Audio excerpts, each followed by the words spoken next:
যাদের আজকের এই অনুষ্ঠান আহত এই ঝিনাইদহ জেলার 6টি উপজেলা থেকে আগত সেই সকল যুদ্ধবীর সৈনিকবৃন্দ সবাইকে জানাই সালাম, আসসালামু আলাইকুম। আমি আলোচনার শুরুতেই শ্রদ্ধার সাথে স্মরণ করি আবু সাঈদ মুগ্ধ, যারা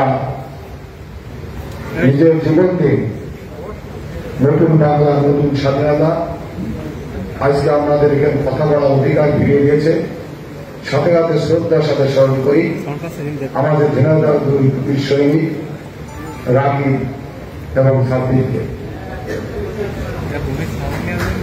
শ্রদ্ধার সাথে স্মরণ করি এই নেতৃত্ব দিতেছে আমাদের পাশে থেকে যারা বিভিন্ন সময় অনুপ্রেরণা, উৎসাহ, উদ্দীপনা দিয়েছে, আমাদের মাঝে এখন অবস্থান করছে, হয়তো তারা পর্দা আড়ালে থেকে অনেক কাজ করেছে, সেই সকল নেতৃবৃন্দকে আজকের আয়োজনকে ঘিরে দীর্ঘ কয়েকবার আমার সাথে আয়োজকের সাথে অনেক সময় কথা হয়েছে। যারা আয়োজকের দায়িত্ব ছিল তাদের সাথে কয়েকবার কথা হয়েছে, একাধিকবার কথা হয়েছে। আমি সবাইকে বলেছি এখানে সকল রাজনৈতিক নেতৃবৃন্দের পরামর্শ ক্রমে আমরা এই প্রোগ্রামটা আরো সুন্দর এবং চমৎকার করি। এখানে আমাদের ঝিনাইদহ জেলার দুজন শহীদ পরিবার সবসময় আমাদের সামনে আছে। তারা এখানে সম্ভবত উপস্থিত হতে পারেনি বা তাদেরকে বলা হয়নি, মনে আছে তিনজনে আছে। ধন্যবাদ।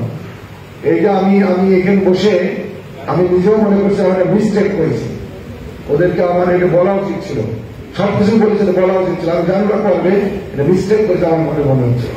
যাও, আসলে যে কোনো সংগ্রাম কিন্তু একদিন হয় না। নিঃসন্দেহে জুলাই আগস্টের বিপ্লবের যারা সকল হুলকানে রক্ত দিয়ে জীবন দিয়েছে তাদের প্রশংসা কোনো তুলনা হয়। পদে পদে ক্ষণে ক্ষণে যতদিন বাংলাদেশ থাকবে, যতদিন এই দেশের লাল সবুজ পতাকা থাকবে, স্বাধীনতার সর্বভৌম থাকবে, সর্বক্ষণে সর্বমধ্যে সর্বসময় প্রত্যেকটা রাজনৈতিক দলে তাদেরকে মূল্যায়ন করতে হবে, গুরুত্ব দিতে হবে এবং তাদেরকে কৃতজ্ঞতা স্বীকার করতে হবে। না স্বীকার করলে আমি মনে করি অর্থ থাকবো এবং তাদের পরিণাম ভবিষ্যতে এমন কিছু হবে। সবচেয়ে বড় জিনিস, আমাদের ঝিনাইদহ আন্দোলনের সূত্রপাত থেকে আমার বড় ভাই সাকাত ভাই বলেছে, আমি একজন রাজনৈতিক কর্মী হিসেবে, দলের নেতা নাই, আমার একজন সচেতন মানুষ হিসেবে আমি আমার সকল প্রকার সাধ্য দিয়ে, সমর্থন দিয়ে আমি তাদের পাশে সবসময় ছিলাম, এখন আছি, আগামীতে থাকবো এবং সবসময় থাকবো। আমি